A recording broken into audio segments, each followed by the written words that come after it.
Bienvenidos a la clase de Creyentes Responsables, un tema más de nuestro tema general de exhortaciones pastorales. Vamos a ver a través de esta clase cómo los consejos que están en la palabra de Dios no solo transmiten información, sino que van a contribuir a formar nuestro carácter cristiano. Los mandamientos, los preceptos, los estatutos, los principios, las leyes, los testimonios y los juicios de la Biblia tienen la fuerza para guiarnos por el camino de la sabiduría. Dios es el gran consejero. Isaías, cuando anunció su nacimiento, fue uno de los nombres que le dio. El consejo tiene la virtud de advertir, de prevenir, de anticipar, también de evitar y de iluminar. Por eso cuando se desea el bien de alguien se le dan buenos consejos. En nuestros días tenemos dos grandes problemas asociados con los consejos, porque uno, que es el primero, es que el dar consejos se ha convertido en una carrera profesional. Consejería, todos lo hemos oído, pero esta está en manos, la mayoría, porque también hay consejeros creyentes, pero la mayoría está en manos de gente inconversa. Y en muchos casos las recomendaciones que estas personas dan van en contra de la enseñanza bíblica. El otro problema que se tiene es que la mayoría de cristianos, cuando piden consejo, lo que realmente desean es que se les apruebe la decisión que ya ellos han tomado por anticipado. Vamos a ver exhortaciones pastorales. Recuerde que seguimos en la carta de Primera de Timoteo, una carta que le escribe Pablo a su hijo espiritual para ayudarle en la tarea de pastorear la iglesia en Éfeso. El primer punto dice exhortaciones personales. Hay virtudes que seguir. Verso 6:11 nos dice: mas tú, oh hombre de Dios, huye de estas cosas y sigue la justicia, la piedad, la fe, el amor, la paciencia y la mansedumbre. En este verso, el apóstol se dirige a Timoteo como hombre de Dios, le da ese título, estableciendo así un contraste entre Timoteo, que es el que él llama el hombre de Dios, y los hombres de los cuales habla el verso 9, que dice: porque los que quieren enriquecerse caen en tentación y en lazo y en muchas codicias necias y dañosas que hunden a los hombres en destrucción y perdición. Al darle Pablo este título a Timoteo, establece que él era algo más que un ser humano que pertenecía al género masculino. Era un varón que honraba su masculinidad, viviendo a la altura de las responsabilidades de un hijo de Dios. Así que le está exaltando la virtud en él, como lo hizo Job. En Job 1:1, donde dice: hubo en tierra de Uz un varón llamado Job, y era este hombre perfecto y recto, temeroso de Dios y apartado del mal. Así que cuando le llamaba a Timoteo hombre de Dios, implicaba también estas virtudes que está describiendo a Job.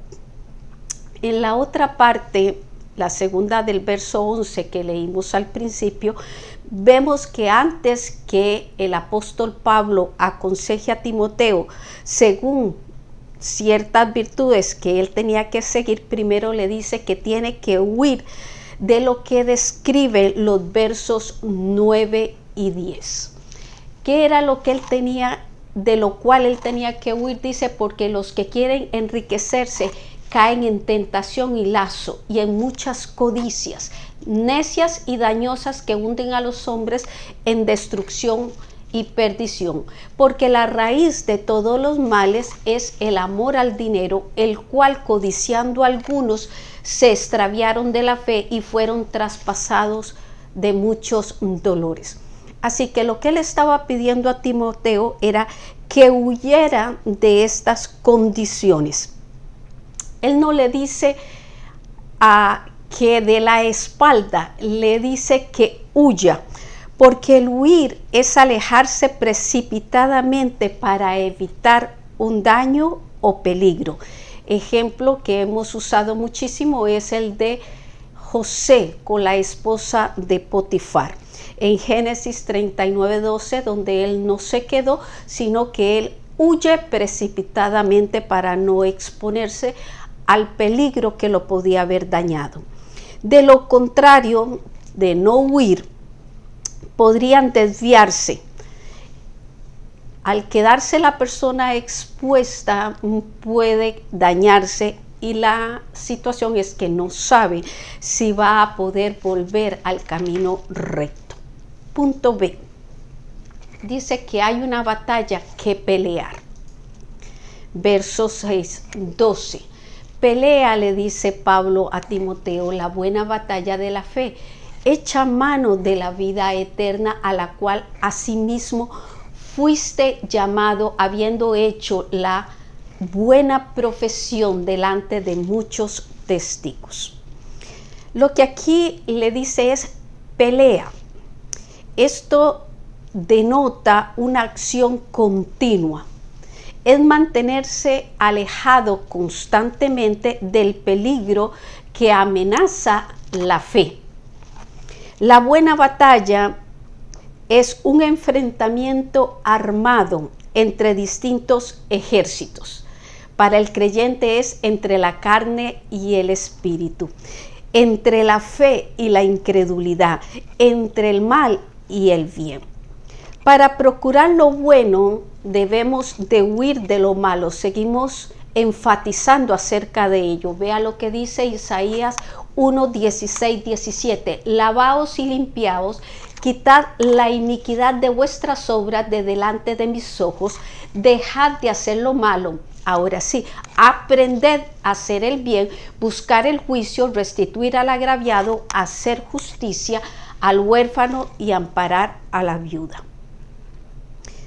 Recuerde que no es solo alejarse de lo malo lo que tenemos que hacer, sino que es alejarse de lo malo, pero ahora seguir la justicia, la piedad, la fe, el amor, la paciencia y la mansedumbre.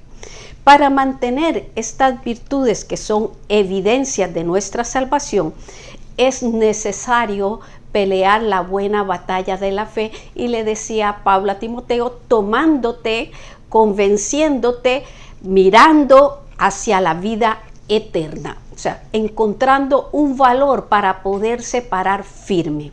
En esto vamos a decir que no hay vacaciones. El mundo, el pecado, la carne y el diablo constantemente están alrededor de nosotros. Recuerde nuestras ayudas a través de estas reflexiones o preguntas, así que hemos terminado nuestro primer punto con estas reflexiones. ¿Qué implica el título de hombre de Dios? ¿Qué era lo que quería decir del carácter de Timoteo? ¿Qué debemos hacer antes de seguir las virtudes cristianas? Punto número 2. Un mandamiento que guardar, y este sin mácula ni reprensión. Dice en el verso 12, que era el anterior, en este verso a Timoteo se le van a recordar 4 cosas. Pelea la buena batalla de la fe, echa mano de la vida eterna, a la cual asimismo fuiste. En este verso que ya habíamos leído, vamos a desglosarlo en cuatro partes para irlas entendiendo mucho mejor. La primera es que él debía de pelear la buena batalla. Luego se le dice que tenía que echar mano de la vida eterna. Y también que él fue llamado a esta vida eterna. Y que hizo una profesión delante de muchos testigos. Así que esto es los argumentos que se le están presentando a Timoteo para animarlo a mantenerse en el compromiso, que hoy nos está ayudando a entenderlo a nosotros también. Vea lo que dice el verso 13. Temando delante de Dios, le decía, que da vida a todas las cosas, y de Jesucristo, que dio testimonio de la buena profesión delante de Poncio Pilato. En este verso está el imperativo temando, que esto proviene, por eso desglosábamos el verso 12 en las 4 cosas que se le estaban subrayando a Timoteo. Así que temando delante de Dios, que lo mantenga, que mantengas estas 4 posiciones. Pablo le recuerda, y nos recuerda ahora a nosotros, que Timoteo estaba, y ahora estamos nosotros, en una batalla espiritual. Esto no se acaba. Y ahora él tenía, y ahora nosotros tenemos que guardar las promesas que hemos hecho. ¿Cuáles promesas? Cuando fuimos bautizados, que fue lo que hicimos cuando fuimos al bautismo delante de nuestros hermanos. Ahí nosotros declaramos delante de muchos testigos que moríamos simbólicamente al pecado y al mundo para levantarnos en la fe de Jesucristo. También en nuestra fe delante de Dios hemos aceptado servirle y recibir el ministerio que Él nos quiera entregar. También hemos hecho el compromiso de leer su palabra, de seguir sus mandamientos. Así que en el verso 14 le dice Pablo a Timoteo que guardes este mandamiento, estos compromisos, estas posiciones que hemos tomado sin mácula ni reprensión. Y esto tiene que ser hasta la aparición de nuestro Señor Jesucristo. Cuando él le dice sin mácula ni reprensión, se está refiriendo a que sea sin mancha ni contaminación, irreprensible, y que lo hagamos de una manera pura. Que lo que nosotros expresemos es porque seamos totalmente sinceros en nuestra fe. Si Pablo le estaba pidiendo esto a Timoteo, es porque es totalmente posible hacerlo para cada uno de nosotros como creyentes. Punto B. Dice hasta la venida del Señor, versos 6, 15 y 16. La cual a su tiempo mostrará el bienaventurado y solo soberano, Rey de reyes y Señor de señores. El único que tiene inmortalidad, que habita en luz inaccesible, a quien ninguno de los hombres ha visto ni puede ver, al cual sea la honra y el imperio sempiterno. Amén. En estos versos que yo acabo de leer encontramos una doxología. Esto es una exclamación de gloria a Dios, a quien Pablo le reconoce los siguientes atributos. Yo aquí se los cambié de color para resaltarlos. Vamos a volverlos a repetir. El Señor es bienaventurado. Dice soberano, es Rey de reyes, Señor de señores, es el único que tiene inmortalidad, es el que habita en la luz inaccesible, a quien ninguno de los hombres ha visto, dice, ni tampoco puede ver, dándonos a conocer la calidad y lo especial de nuestro Señor. De acuerdo a estos versos, dice que el Padre mostrará la aparición del Hijo, Marcos 13:32. Pero de aquel día y de la hora dice que nadie sabe, ni aun los ángeles que están en el cielo, ni el Hijo, sino el Padre. La segunda venida debe de ser la razón principal que nos mueva a vivir una vida sin mácula ni reprensión. Recuerda, tómate de la vida eterna. Aquí estamos diciendo la motivación correcta para mantenernos en esa condición de pureza, sin contaminación y sin mancha. Dice, sea que venga pronto. el Señor Jesucristo o demore, nosotros tenemos el deber de vivir en santidad. Y esta es la mejor manera que un cristiano puede prepararse para ese momento. Yo les voy a dar estos pasajes, yo no se los puedo leer todos, pero confío que ustedes son excelentes estudiantes, donde aquí cada uno de estos versos le va a decir cómo prepararse de una manera irreprensible para esa venida de Jesucristo. Volvemos a terminar con nuestro punto 2 y vamos a hacerlo con las preguntas que yo espero que le esté sirviendo para una conversación, para una reflexión. La vida cristiana debe vivirse como uno sienta o como ordena la palabra de Dios. ¿Qué usted piensa? ¿Quién es el único que sabe cuándo vendrá Cristo? Punto número 3. Se le está dando, dice, un consejo a los ricos que pongan su confianza en Dios. Versos 6, 17. A los ricos de este siglo manda que no sean altivos, ni pongan la esperanza en las riquezas, las cuales son inciertas, sino en el Dios vivo que nos da todas las cosas en abundancia para que las disfrutemos. Se deduce que en la iglesia de Éfeso algunos hermanos habían alcanzado buena posición económica. Esto no era malo, esto es bueno.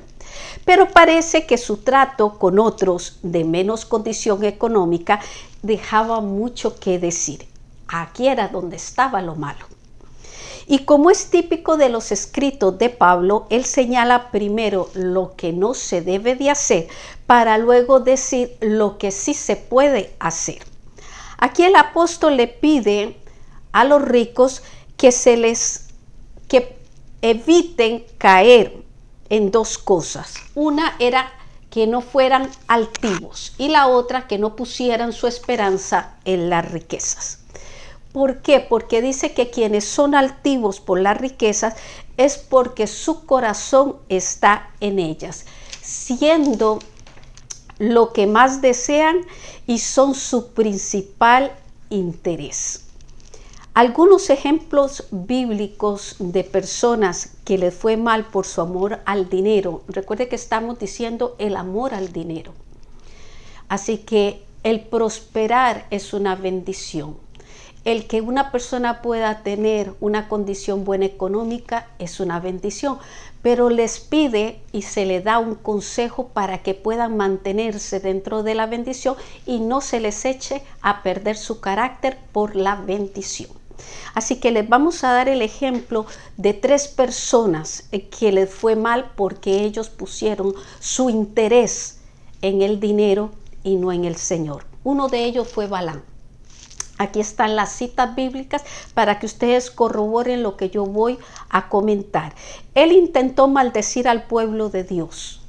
Y como el Señor no lo permitió, lo que hizo fue inducirlos a la idolatría y a la fornicación. Esto por amor al dinero. También el segundo que tenemos es Giezi. Aquí está el segundo, Segunda de Reyes 5:27. Él se contagió de la lepra de Naamán por codiciar su dinero. También tenemos a Acán. Acán pereció con toda su familia por haber tomado ilícitamente y escondido un manto babilónico, 200 siclos de plata y un lingote de oro. El Señor Jesucristo nos dijo que nadie puede servir a Dios y a las riquezas en Mateo 6:24. Y que el engaño de las riquezas hace que la palabra sembrada en el corazón pueda llegar a ser sin fruto. Mateo 13:22. También enseñó que no hagamos tesoros en la tierra, sino que mejor sembremos en el cielo, porque donde quiera que esté el tesoro, dice, allí también estará el corazón. Mateo 6, del 19 al 21. Así que Pablo en esta carta está exhortando en contra del amor al dinero, para proteger a la iglesia de problemas que podían surgir. Lamentablemente surgieron y siguen surgiendo hasta el día de hoy. ¿Recuerdan a Simón el mago cuando tentó a Pedro y a Juan con dinero para que le dieran la habilidad de comunicar el Espíritu Santo? ¿Recuerdan lo que pasó con él? Si no, lean Hechos 8 del 18 al 23. Punto B. Que hagan el bien. Otro consejo que se le da a los ricos. Dice los versos 6, 18 y 19. Que hagan bien, que sean ricos en buenas obras, dadivosos, generosos, atesorando para sí buen fundamento para lo porvenir, que echen mano otra vez de la vida eterna, la segunda venida de Cristo, para entrar a esa vida eterna.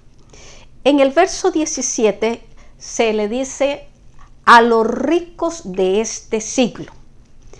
Eso significa que esto tiene un mensaje que no debe de ignorarse. Lo fue para aquel tiempo y lo sigue siendo para el tiempo de hoy.